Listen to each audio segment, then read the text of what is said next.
So we have the dragonfly here. Really, really beautiful. So I'm here for it because the dragonfly equates to that of the Ace of Swords in the Tarot, which is about big truth and clarity. However, wait, you know what? It's going to take me a minute to find this, but I really feel like I need to do this. So in the Lisa Robertson deck, which is this one right here, which I'm pulling from for advice today, the Ace of Swords in that deck is represented in a way that directly links to your opening meditation. So I feel the need to find it, and I found it. So this is Ace of Swords with the dragonfly, right? And then look at the Ace of Swords in the Lisa Robertson. It's a panda. Do you remember in the meditation I saw like in Kung Fu Panda coming up? So beautiful. So I'm going to keep this out because I feel like these two want to be together. So Ace of Swords. So, and I want to talk about panda medicine for you as well, because it's really coming up. So the tagline for this key with the panda medicine says, the answers lie in the stillness. Emphasis on the stillness, because we saw you by the beach. You know, turtle energy is also about not rushing to get where you're going and just allowing yourself to be in the flow. And then the dragonfly is very much about clarity versus illusion, right? It's very much that sword of truth aspect, Ace of Swords / sword of truth aspect of, I have clarity around things that before were 7 of Cups. I was confused. I was overwhelmed. I was conflicted. Now I just have complete clarity. It feels like I'm seeing an opening, like a clear river stream going, where there was a lot of rocks and impediments before. Now it's flowing clear waters, but I feel like access to that is in stillness. Now, dragonfly energy is also very much about dream time. So when this comes up, definitely keep a dream journal nearby. Pay attention to your dreams. You know, we have access to something called the liminal space. So that is right when we're waking up and right when we're halfway falling asleep. That space, we have a direct line to our intuition. So it's really beautiful. It's kind of like the equivalent of sitting down and being in deep meditation for a half hour. That's the liminal space when you're falling asleep and when you're waking up. So when you're waking up, don't be too quick to do it. Like, kind of allow yourself to be in that in-between space. There's going to be a lot of good stuff there for you that I feel like could really be life-changing. So I love that that's coming up for you. Let's go ahead and see what is going on. I'm just going to keep him out there for you. You know, panda medicine is also, I love panda medicine. It's one of the absolute best. It's all about that pure love energy that says when we view ourselves, our circumstances, and everyone else around us through a lens of compassion, there's no issue. Compassion, right? Oh, that is so weird. So this one card from this deck was in the middle of this one. I guess that was an accident. Well, 9 of Cups, but there are no accidents. 9 of Cups, wish fulfillment, 9, 9th month of the year, part of Virgo season there. I'm going to keep him out there as well. Peekaboo. Oh, weird. Look at how that's mirroring. Do you see that with the dragonfly wings and the butterfly wings? I'm here for it. You know, also with the panda medicine, that really speaks of that Rumi quote of out beyond right doing and wrong doing, there is a field. I'll meet you there. So it speaks about the gray, the gray middle ground of that's where the truth is. That's where perspective is, right? When we allow ourselves to see both sides of something or view something from someone else's point of view, it can be very illuminating and very healing, right? All right, let's see what's going on. Another 9. This is so perfect. This is very much what we were seeing with the river. So 9 of Wands. Remember that the Wands rule the realm of the actions that we do or do not take around the work that we love to do and or the personal relationships about which we are passionate, right? So 9 of Wands is very much, what do we say about this? That wounded warrior key where it's really about you've been through a lot. You've been really put through your paces. You've put in a lot of hard work and time and effort to get where you're going, especially where your work is concerned, right? But there's something, or your passions are concerned anyway. So there's something around this that says like, okay, we see you. That's the past position. Remember how we heard the song River by Leon Bridges, been traveling these wide roads for so long, right? I just want to come here and give you every, part of me. And it's about being weary, road weary, and wanting to just rest and feel safe and loved and held, right? So it's interesting that you're coming up here with this other 9 is like, yes, you have done the most, you have been doing the most. And it's sort of like an aspect of like, well done, though. You know what I mean? To get where you're going. It's like you found your beach. You made it there. Wow. 5 of Cups. So this is really interesting because this speaks of perspective. So let's talk about it. 5 of Cups, again, it's that perspective key. It's all about more water here. It's really all about where you place your focus and how you see things. I always want to talk about the Queen of Pentacles when this comes up because Queen of Pentacles is the cure for the 5 of Cups blues. So the Queen of Pentacles she's filthy rich, wealthy, right? But it's not because she has a lot of riches and gold. It's because everywhere she looks, she sees gold. She's rich because her perspective is rich, right? So there's something about that, where you're placing your focus and how you see, your situation and what lies before you and what lies behind you and the people around you. And right, I feel like there's a lot to be grateful for here. And it's interesting too, when we say you found your ocean, your seaside, and we have the 5 of Cups with the mermaid, ocean, seaside. I feel like this is a particular point to say, like, it's a call to really appreciate how far you've come and look at it through that lens as opposed to where you have yet to go. Because I feel like that's what this is. It's like we can either look at this and go, oh yes, I've come so far. Okay, I'm going to pat myself on the back for that and just be here where I am and just process and rest and release. Or option 2, you could say, wow, yeah, I've come a long way. Okay, fine, whatever. But oh my God, look at where I have to go. Oh God, how am I ever going to get to, but there's this wrong. I need to do that, right? It's all about perspective. Let me break it to you this way. my beautiful Virgos. Life is such that you are never going to get to a place where absolutely everything in your given circumstances is perfect and there's nothing that needs to be done and you're absolutely content 1,000% completely consistently with no breaks. That is never going to be the experience because it's not meant to be the experience because this is the school of life, right? There's another quote I'm hearing, but I can't remember who it's by or the exact quote, but it's basically like it's hard work. The development of a soul is hard work. And the development of a soul cannot exist within conditions that don't require anything of it. Right? This is an obstacle course. This is the school of life. We're here to grow as souls. So if you consider that perspective of it, then suddenly you can look at your given circumstances regardless of how they appear on the outside and be content. Your inner landscape reflects your outer experience. That's this. So what is your inner landscape telling you? Back to this sort of truth thing. Ace of Swords, right? Yeah. What else is going on? Yes. Hello. Goodbye. Hello again. This is exactly what we were just saying with the Magician here. When we say that your inner landscape reflects your outer experience, the Magician is about being in full facility of your fate and going, I have the power to decide whatever my experience is in this given moment. This is that as above, so below. I am in the seat of power. This is you saying, I co-create my experiences. And if I co-create my experiences, then I have a say in what happens next. Right? Not because you have a say in exactly how things will go, but you have a say in how you will respond, regardless of how things go. This feels like a rather important lesson for you.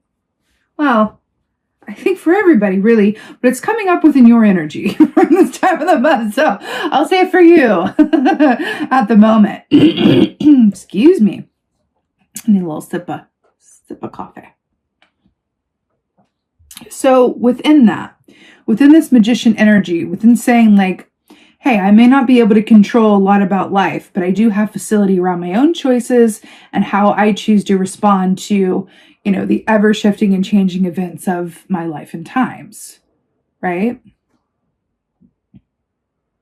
Okay. I'm getting a call because I'm really drawn to these fairies here. There's an aspect of your intuition coming through here that feels a bit untapped or not accessed as much as you could. This is a mermaid on land. Why isn't she in the sea getting dehydrated? Right? Fin's starting to flake off and stuff. Look, it's flaking. Like that's the thing. It really feels like why would you choose this? It's an aspect of going like, if you have your intuition there as a superpower to help guide and inform you, why would you not like take time to fully access it? We're going back to that liminal space.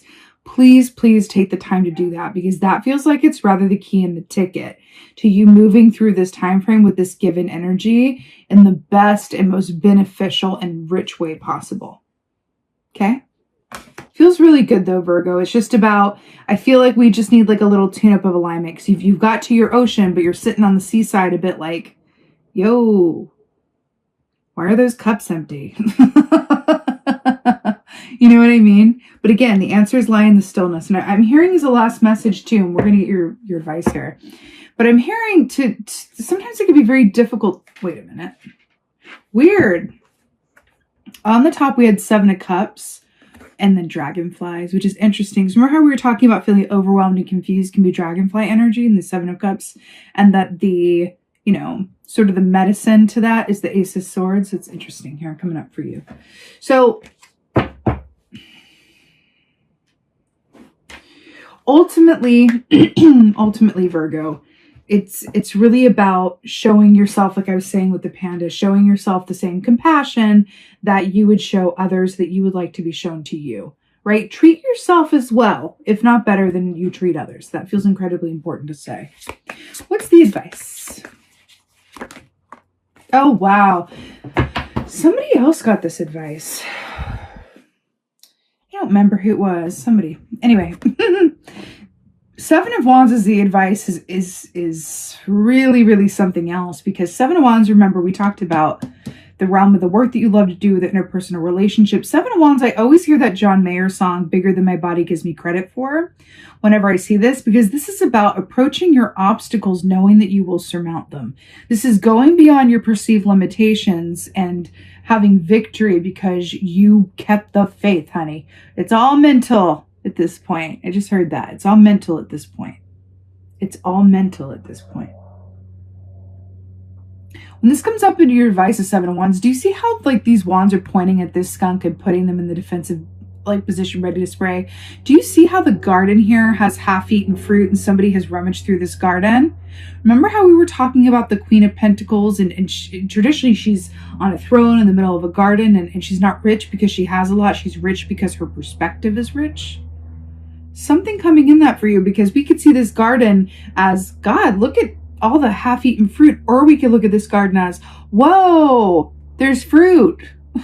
You know what I mean? There's something to that. I'm hearing that with this advice, align your perspective and go forward knowing that you absolutely have this, and that you can shift whatever is going on for you just as easily as choosing to see this garden as half full of fruit as opposed to half empty. Okay.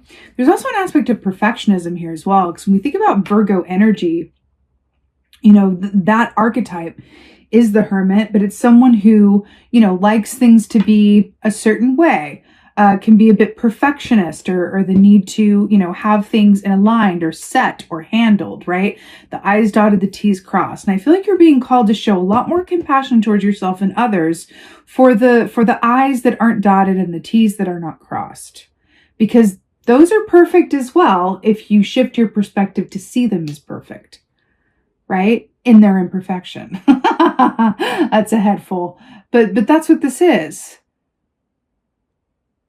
This is that, I'm hearing the Amos Lee song. I heard it last, I wish I could remember what other song got this as advice. But anyway, Keep Climbing by the song Worry No More by Amos Lee. And there's this part in that song, keep climbing, keep climbing, keep climbing.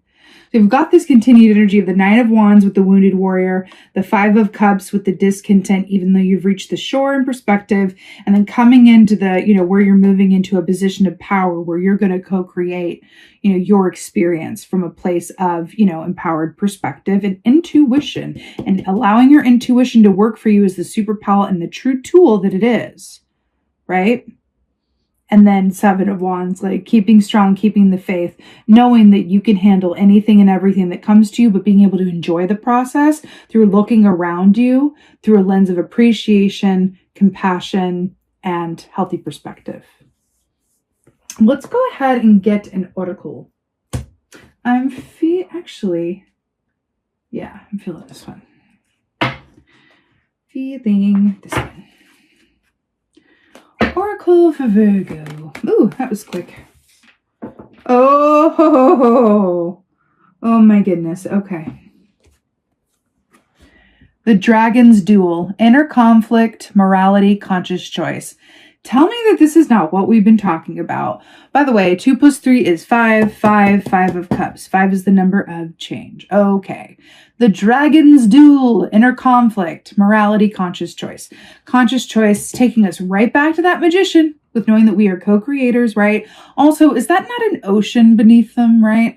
And then we have the inner conflict aspect that we've been talking about here with the 7 of the Wands and the 9 of the Wands and the 5 of the Cups, all that together. And then having the clarity and the answers lie in the stillness through stillness, and that, accessing that liminal place, your intuition before you wake up and before you go to sleep. The Dragon's Duel. This is very much like a 5 of Wands energy, and it very much speaks of that inner conflict and turmoil that is just unnecessary. Dragon energy in medicine is very much about seeing yourself and others clearly. It's actually kind of similar to the Ace of Swords. It's like 8 of Swords meets justice, right? So within this, I feel like there's sort of a cheeky aspect to this image that says, what have you got to be upset about? You're a dragon. What's your problem? You're a dragon. Right? There's something about that. Why are you sad? You're a mermaid. You know what I mean? There's something to that. I think ultimately with this inner conflict, morality, conscious choice, this is really about seeing all of the potential within and before you and stepping into the driver's seat in a different way, right? It's not about doing the most or controlling your environment. It's about tending to your inner garden, because all within the context of your inner feelings reflect your outer circumstances, right? Your inner landscape. That's what it's all about. You're being called to tend to your inner landscape here, and in doing so, have your outer experience blossom with these roses in a completely new way. Not because it's technically different, but because you see it differently.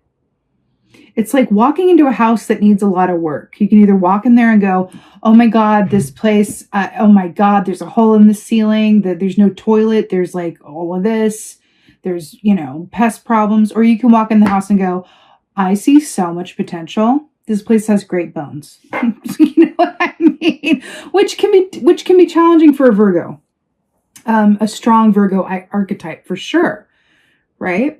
But there's also an opportunity in that, because Virgos can also feel very empowered by setting their mind to something and taking something from being as it is and transitioning it into something that is immaculate and beautiful and profound. It's really up to you, right? But this is really beautiful, Virgo, in terms of, soul growth and perspective, and where you're going to have access to on the other side of this work, should you choose to do it, right? It's just the energy at play. It's the blueprint. It's kind of spirit coming into, here's how you can work with this time to your highest and best good, should you choose to, right?